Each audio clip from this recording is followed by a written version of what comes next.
Hello friends, तो आज के क्लास में हम लोग पढ़ेंगे जो क्लास 8 है उसका जो नया किताब है विज्ञान का जिज्ञासा विज्ञान। उसका हम लोग जो सेकेंड चैप्टर है अदृश्य जीव जगत हमारी आंखों की क्षमता से परे, इस चैप्टर से हम लोग 30 बहुत ही महत्वपूर्ण वीवीआई एमसीक्यू क्वेश्चन करेंगे जो एग्जाम में आते हैं। तो इस चैप्टर को ऑलरेडी हम लोग पढ़ चुके हैं, इसका थ्योरी पढ़ चुके हैं। अगर आप नहीं पढ़े हैं तो डिस्क्रिप्शन में लिंक दे दिए हैं, वहां से जाके आप इसको पढ़ लीजिए। अब हम लोग इसका जो महत्वपूर्ण क्वेश्चन है ऑब्जेक्टिव उसको हम लोग करेंगे, जिससे पूरा चैप्टर ये आपका क्लियर हो जाएगा। तो अगर अभी तक आप इस चैप्टर को नहीं समझे हैं तो पूरा मल्टीपल चॉइस क्वेश्चन कीजिएगा तो समझ में आ जाएगा, लेकिन इससे पहले आप उस वीडियो को जाके देख लीजिए। तो चलिए पहला क्वेश्चन हम लोग देखते हैं। पहला क्वेश्चन क्या कह रहा है, वर्ष 1665 में माइक्रोग्राफिया नामक पुस्तक किसने प्रकाशित की थी? ऑप्शन है Louis Pasteur, Robert Hooke, Antonie van Leeuwenhoek, Robert Brown. तो माइक्रोग्राफिया 1665 में किस वैज्ञानिक ने लिखा था, आपको नाम बताना है। तो याद रखिएगा उनका नाम क्या है, रॉबर्ट हुक। रॉबर्ट हुक ने माइक्रोग्राफिया नाम का एक पुस्तक लिखा था, किताब लिखा था, जिनमें उन्होंने बहुत सारे छोटे छोटे जीव के बारे में बताया था, कोशिका के बारे में बताया था। अगला क्वेश्चन है, क्वेश्चन नंबर 2 है, कॉर्क में छोटे छोटे प्रकोष्ठों को देखकर उन्हें कोशिका नाम किसने दिया? ऑप्शन है Robert Hooke, Leeuwenhoek, Louis Pasteur, Darwin. तो आपको बताना है कि कॉर्क में जो छोटा छोटा है, ठीक है, जब उसको देखा गया सूक्ष्मदर्शी से, माइक्रोस्कोप से देखा गया कॉर्क में। कॉर्क क्या होता है आपको पहले बता चुके हैं, जो छाल होता है ना, जो पेड़ का छाल होता है, जो पपड़ी होता है, उसके नीचे वाला जो परत होता है उसी को कॉर्क बोलते हैं। तो कॉर्क में जब माइक्रोस्कोप से देखा गया तो छोटा छोटा रूम टाइप का, छोटा छोटा कंपार्टमेंट टाइप का दिखा, जिसको नाम दिया गया कोशिका। तो यह कोशिका नाम किसने दिया? तो किसने दिया, याद रखिएगा, रॉबर्ट हुक ने। अगला क्वेश्चन है, सूक्ष्म जीव का जनक किसे कहा जाता है? सूक्ष्म जीव जो है आपका सूक्ष्म जैविकी, ठीक है, उसका जनक किसे कहा जाता है? ऑप्शन है Robert Hooke, Antonie Leeuwenhoek, Newton, Mendel. तो देखिए जो सूक्ष्म जैविकी होता है उसका जो जनक होता है वो किसको कहा जाता है? तो आपको बता चुके हैं, पढ़ा चुके हैं, याद रखिएगा एंटोनी वोन ल्यूनहॉक। ल्यूनहॉक याद रखिएगा, इन्हीं को फादर ऑफ माइक्रोबायोलॉजी कहा जाता है, सूक्ष्म जैविक का जनक कहा जाता है। क्यों? देखिए रॉबर्ट हुक ने केवल नाम दिया, खोजा, वो मृत कोशिका था, लेकिन इन्होंने क्या किया, बहुत सारे जीवित कोशिका को खोजा, जो तालाब है उसके आसपास अपना सूक्ष्मदर्शी लेके गए और बहुत सारे जीवित कोशिकाओं का खोज किया, जो रक्त कोशिका है उनका खोज किया, इसीलिए इनको जो है सूक्ष्म जैविक का जनक कहा जाता है। अगला क्वेश्चन है, सभी सजीव की मूल संरचनात्मक इकाई क्या है? ऑप्शन है उत्तक, अंग, कोशिका, अंग तंत्र। तो बताना है जो सभी जीव है उसका मूल जो संरचनात्मक इकाई है, जो आधारभूत इकाई है वो क्या है? उत्तक है कि अंग है कि कोशिका है? तो हम लोग जानते हैं क्या है, कोशिका। सभी जीव जो है आपका, वो आपका पौधा हो तब या जानवर हो तब, वो आपका किससे बना है? कोशिका से बना है। अगला क्वेश्चन है, कोशिका के 3 मुख्य भाग कौन से हैं? कोशिका का मुख्य भाग जो एनसीईआरटी में दिया है, जो आपको पढ़ा है, तो वो बताना है आपको। ऑप्शन है कोशिका झिल्ली, कोशिका द्रव और केंद्रक, कोशिका भित्ति, उत्तक और अंग, केंद्रक, उत्तक और अंग, कोशिका द्रव, अंग और जीव। तो आपको बता चुके हैं कोशिका में 3 मुख्य भाग होते हैं। एक बाउंड्री होता है जिसको कोशिका झिल्ली बोलते हैं, एक बीच वाला भाग होता है जिसको केंद्रक बोलते हैं, और इसके बीच में जो द्रव होता है उसको कोशिका द्रव बोलते हैं। तो ए ऑप्शन क्या हो जाएगा, सही हो जाएगा। अगला क्वेश्चन है, कोशिका की गतिविधियों और वृद्धि को नियंत्रित करने वाला भाग कौन है? कौन सा भाग है जो कोशिका का जो भी काम होता है, उसका जो वृद्धि होता है, उसका जो भी फंक्शन होता है, उस सारे को वो कंट्रोल करता है, नियंत्रित करता है? ऑप्शन है कोशिका झिल्ली, केंद्रक, कोशिका भित्ति, रसधानी। तो क्या होगा, केंद्रक। याद रखिएगा केंद्रक जो होता है दिमाग की तरह, जिस तरह हम लोगों का जो शरीर होता है उसका सबसे मेन भाग क्या होता है, दिमाग। दिमाग अगर काम नहीं करेगा तो कोई भाग काम नहीं करेगा, क्योंकि दिमाग ही सारे अंगों को कंट्रोल करता है। उसी तरह कोशिका का जो दिमाग होता है, जो पूरे कोशिका को कंट्रोल करता है, उसके सारे काम को देख रेख करता है, उसका नाम क्या है, केंद्रक। क्या बोलेंगे, केंद्रक। तो फ्रेंड्स बहुत दिल से पढ़ा रहे हैं आप लोगों को, ठीक है, और सारा सब्जेक्ट आपको करा रहा है। 6 से लेकर 7 8 तक हो चुका है, 9th भी बहुत जल्द स्टार्ट करेंगे, नया सिलेबस आ गया है। इसलिए आपसे गुजारिश है, रिक्वेस्ट है जी, आप जो है चैनल को जरूर सब्सक्राइब कीजिए अगर अभी तक सब्सक्राइब नहीं किए, और वीडियो को जरूर लाइक कीजिए। उसके बाद ऐप का मतलब चैनल का जो ऐप है smart learning with Ghalib sir, उसको डाउनलोड कर लीजिएगा। डिस्क्रिप्शन में लिंक दे दिया गया है, वहां पे आपको सारा मटेरियल मिल जाएगा, पूरा थ्योरी आपका चैप्टर वाइज मिल जाएगा। मल्टीपल चॉइस क्वेश्चन मतलब ऑब्जेक्टिव क्वेश्चन का आपको पीडीएफ मिल जाएगा। जो क्वेश्चन आंसर है प्रश्नवाली है उसका आपका पीडीएफ मिल जाएगा। उसके बाद जो महत्वपूर्ण सारा वन लाइनर के फॉर्म में, छोटा छोटा क्वेश्चन आंसर के फॉर्म में भी आपको वहां पे पीडीएफ नोट्स आपको मिल जाएगा। इसलिए उस ऐप को जरूर डाउनलोड कर लीजिए, और पूरे साल में मात्र आपको 40 से मतलब वही 35-40 रुपये आपको लगेगा, और पूरा आपका सब्जेक्ट हम जिस क्लास में है उसका हम करा देंगे। ठीक है, तो मात्र महीने का आपको 2 से 3 रुपया खर्च करना है, और उतना में सारा सिलेबस हम आपका पूरा करा देंगे। इसीलिए आप जाके उस ऐप को डाउनलोड कर लीजिएगा, और इस चैनल को भाई शेयर कर दीजिएगा दिल से, क्योंकि बहुत दिल से पढ़ा रहे हैं। और नया जो एनसीईआरटी है उसको देख रहे हैं जो कितना भारी बना दिया गया है, लेकिन हम पूरा कोशिश कर रहे हैं जो वो एनसीईआरटी आपका आसान हो जाए। तो चलिए अगला क्वेश्चन हम लोग बढ़ते हैं। अगला क्वेश्चन क्या है, कोशिका के अधिकांश जैव प्रक्रम कहां कहां होते हैं? कोशिका के अधिकांश जैव प्रक्रम क्या है भाई? देखिए, जैव प्रक्रम मतलब वह क्रिया, वह काम जो हम अपने लिए करते हैं, अपने जीवित रहने के लिए, जैसे श्वसन करते हैं, सांस लेते हैं, पाचन करते हैं ना, ये सारा जो काम है उसको जैव प्रक्रम कहते हैं। तो कोशिका का जो अधिकांश जैव प्रक्रम है, जो श्वसन है, ऊर्जा बना रहा है, ये सब कहाँ होता है? ऑप्शन है कोशिका भित्ति में, केंद्रक में, कोशिका द्रव में, कि रसधानी में। तो याद रखिएगा किस में होता है, वो होता है आपका कोशिका द्रव में। अगला क्वेश्चन है, पदार्थों के प्रवेश तथा अपशिष्ट पदार्थ के निकास को कौन नियंत्रित करता है?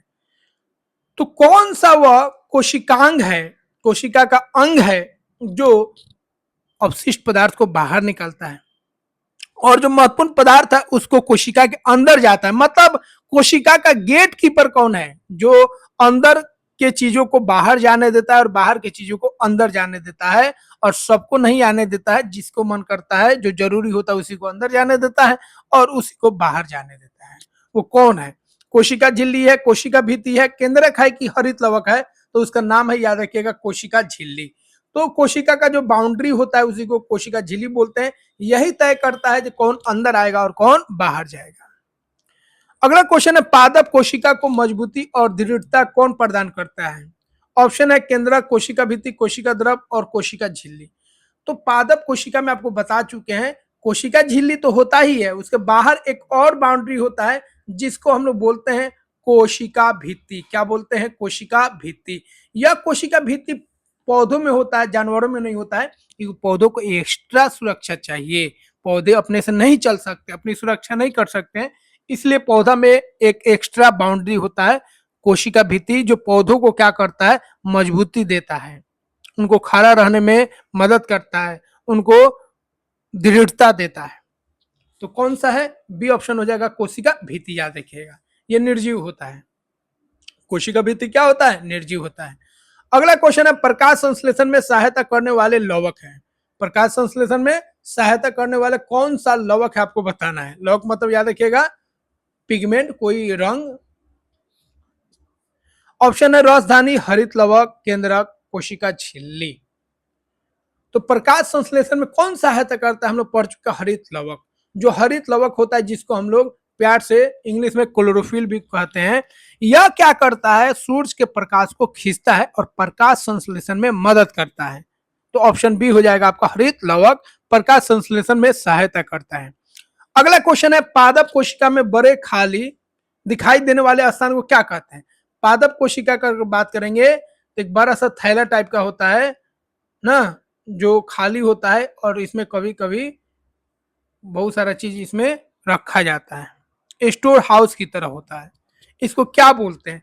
केंद्रक बोलते हैं, कोशिका द्रव बोलते हैं, रसधानी बोलते हैं, कि न्यूक्लियाइड बोलते हैं? तो इसको हम लोग बोलते हैं रसधानी। क्या बोलते हैं? रसधानी। अगला क्वेश्चन है, तंत्रिका कोशिका का दूसरा नाम क्या है?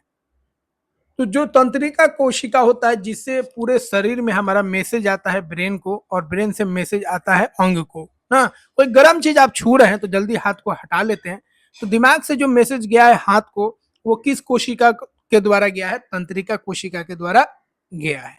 अब ये तंत्रिका कोशिका का एक और नाम क्या होता है? न्यूरॉन होता है, नेफ्रॉन होता है, कि अक्षतंतु होता है, कि मायोफाइब्रिल होता है? तो इसका नाम होता है न्यूरॉन। तंत्रिका कोशिका को न्यूरॉन बोलते हैं।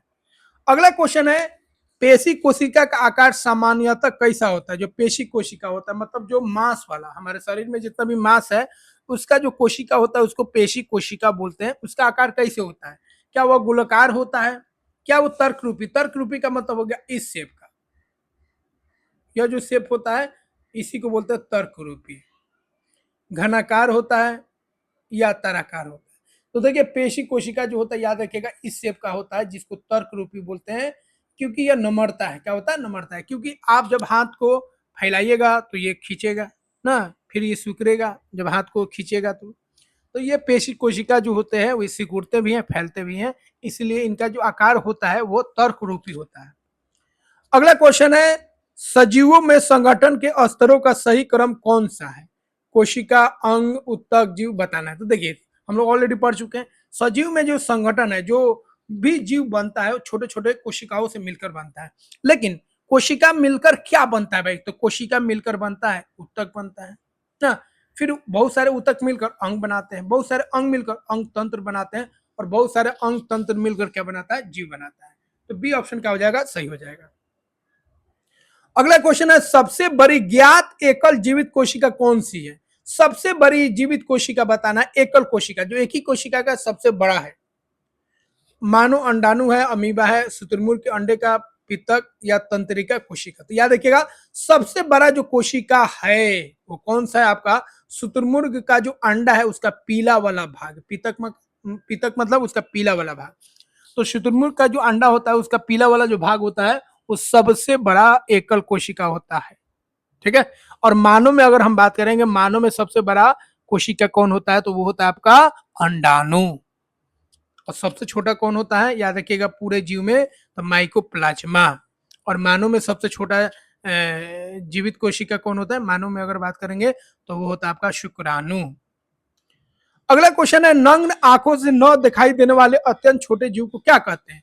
वैसा जीव जो हमारे नंगे आंखों से नहीं दिखाई देता है, जिसको देखने के लिए हमें सूक्ष्मदर्शी माइक्रोस्कोप का जरूरत पड़ता है, उसको हम लोग क्या बोलते हैं?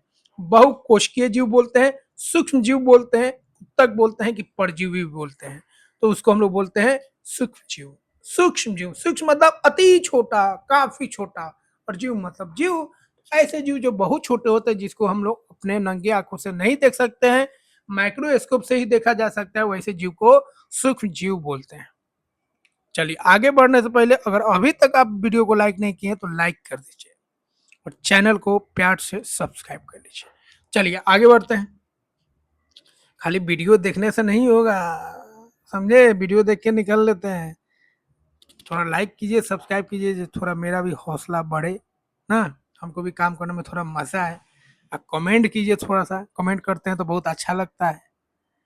सबसे ज़्यादा मज़ा आता है जब आपका हम कमेंट को पढ़ते हैं और आप लिखते हैं, जो भी हो, कमी बेसी, अच्छा लगे तो बताइए, कुछ कमी हो उसको भी बताइए ना, और कोई चीज़ और पूछना हो तो वो भी पूछिए, लेकिन पूछिए जरूर। अगला क्वेश्चन है, निम्न में से कौन एक कोशिकीय सूक्ष्म जीव? एक कोशिकीय जीव तो आपको बता चुके हैं, सूक्ष्म जीव जो होते हैं एक कोशिकीय भी होते हैं और बहुकोशिकीय भी होते हैं।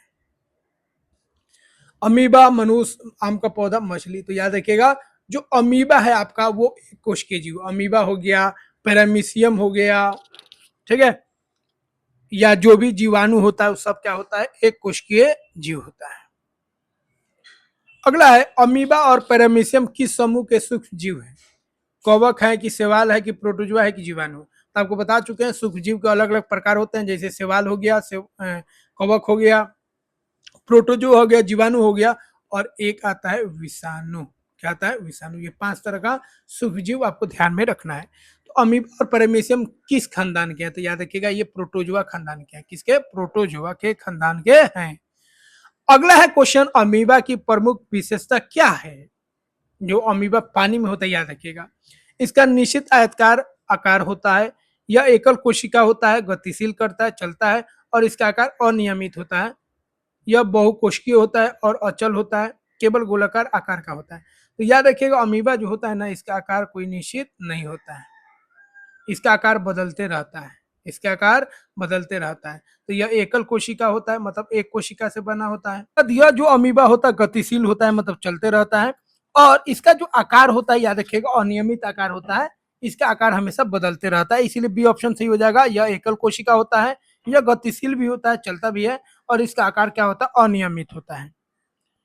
अगला क्वेश्चन है, निम्न में कौन सा जीवाणु का समान आकार नहीं है, मतलब जीवाणु का कौन सा आकार नहीं है।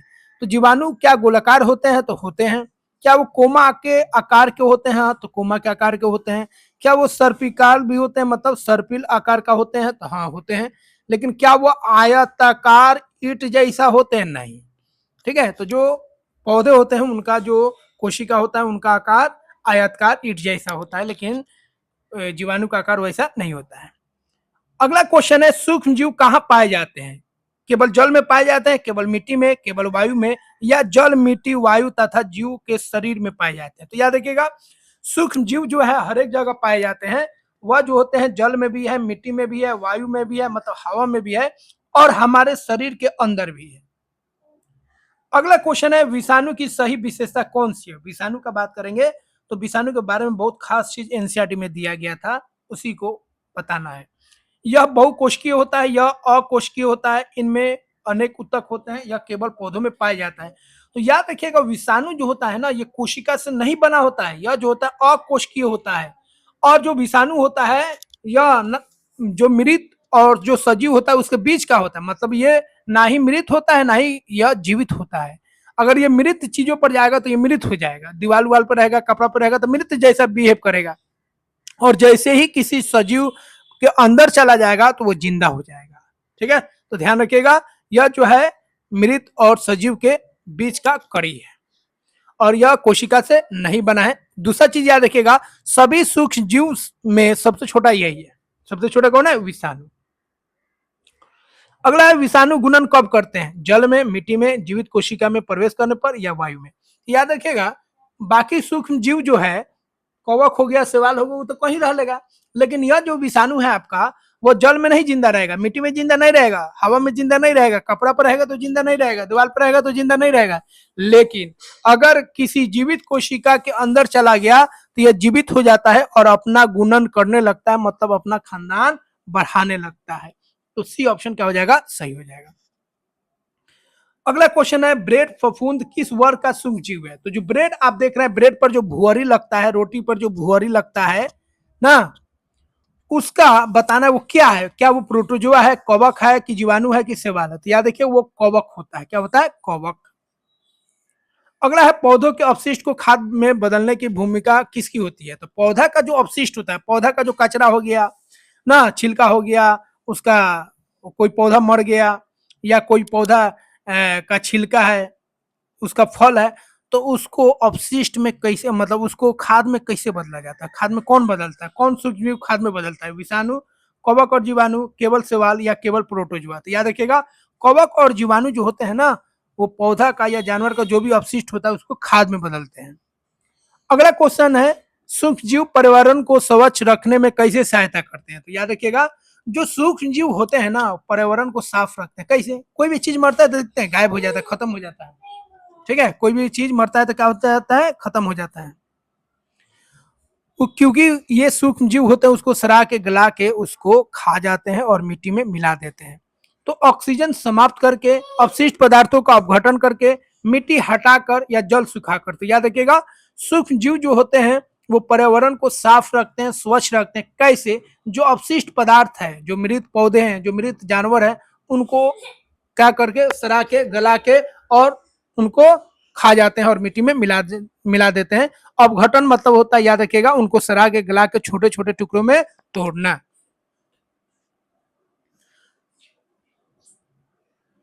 अगला क्वेश्चन है, खाद बनाने के लिए कौन सी दशाएं महत्वपूर्ण है। अब खाद कब बनेगा, अत्यधिक ठंड और सूखापन होगा तब, उपयोग तापमान और उचित नमी होगा तब, केवल तेज प्रकाश होगा तब, केवल अधिक वायु होगा तब। तो देखिए खाद बनाना है तो मिट्टी का गड्ढा खोनिए, मिट्टी में गड्ढा खोल लीजिए, गड्ढा में क्या कीजिए, जो भी अपशिष्ट पदार्थ है, ठीक है, पौधा का, उसको डाल दीजिए, फिर उसके ऊपर मिट्टी डाल दीजिए। ठीक है, कुछ दिन बाद ये खाद बन जाएगा। तो इसके लिए क्या होना चाहिए, थोड़ा सा नमी होना चाहिए, मिट्टी में नमी रहता है, तो इसके लिए तापमान ठीक ठाक होना चाहिए और उचित नमी होना चाहिए, सूखा होगा तो नहीं बन पाएगा खाद। अगला है कवक में कौन सी संरचना नहीं होती है जिसके कारण वह प्रकाश संश्लेषण नहीं कर सकता है। कवक जो होता है याद रखिएगा, ये पौधा तो है, मतलब सूक्ष्म जीव ही है, सूक्ष्म जीव में क्या है, पौधा है, लेकिन यह जो है प्रकाश संश्लेषण नहीं कर पाता है, प्रकाश संश्लेषण नहीं कर पाता है, प्रकाश संश्लेषण नहीं कर पाता है। क्यों? क्योंकि प्रकाश संश्लेषण के लिए क्या चाहिए, कोशिका भित्ति, कोशिका झिल्ली, हरित लवक, कोशिका द्रव, तो आपको बता चुके हैं। प्रकाश संश्लेषण के लिए पौधा में क्या चाहिए, क्लोरोफिल चाहिए, हरित लवक चाहिए, और कवक में और अमरबेल में याद रखिएगा हरित लवक नहीं होता है, इसलिए ये अपना ठीक है प्रकाश संश्लेषण नहीं कर सकता, अपना भोजन नहीं बनाते, ये दूसरे का भोजन खाते हैं। तो क्या हो गया आपका हरित लवक, कवक में हरित लवक नहीं होता है। अगला क्वेश्चन है जीवाणु कोशिका में सुविकसित केंद्रक के स्थान पर क्या पाया जाता है। तो जीवाणु में आपको पढ़ा चुके हैं, इसमें जो केंद्रक होता है उसका सही विकास नहीं होता है, केंद्रक की जगह पर दूसरा चीज होता है जिसका नाम आपको बताना है। राजधानी बोलते हैं कि न्यूक्लियाइड बोलते हैं कि हरित लवक बोलते हैं कि उत्तक बोलते हैं। तो देखिए जीवाणु कोशिका में जो केंद्रक वाला क्षेत्र होता है उसी को क्या बोलते हैं, न्यूक्लियाइड बोलते हैं, और उसी में डीएनए होता है, उसी में क्या होता है, डीएनए, डीएनए वाला क्षेत्र को क्या बोलते हैं, न्यूक्लियाइड बोलते हैं। अंतिम क्वेश्चन है इलेक्ट्रॉन सूक्ष्मदर्शी कोशिका को लगभग कितनी बार आवर्धित कर सकते हैं, मतलब इलेक्ट्रॉन माइक्रोस्कोप का बात करेंगे तो किसी कोशिका को कितना गुना बड़ा वो दिखा सकता है, तो याद रखिएगा। अब यह जो अंतिम क्वेश्चन है इसका उत्तर आपको खुद देना है कमेंट बॉक्स में। तो फ्रेंड्स यहाँ पे हम लोग इस चैप्टर का पूरे 30 महत्वपूर्ण क्वेश्चन कंप्लीट कर चुके हैं और सारा चीज आपको बता दिए, और वीडियो को लाइक नहीं किए तो लाइक कर दीजिए और चैनल को सब्सक्राइब कर लीजिए, दोस्तों में शेयर कीजिए, और चैनल का ऐप आ गया उसको डाउनलोड कर लीजिए, वहां पे सारा मटेरियल आपको मिल जाएगा, ठीक है। और कमेंट जरूर कीजिए आपको वीडियो कैसे लगा, और कोई डाउट्स है तो कमेंट जरूर कीजिए। मिलते हैं दोस्तों अगले वीडियो में। जय हिंद,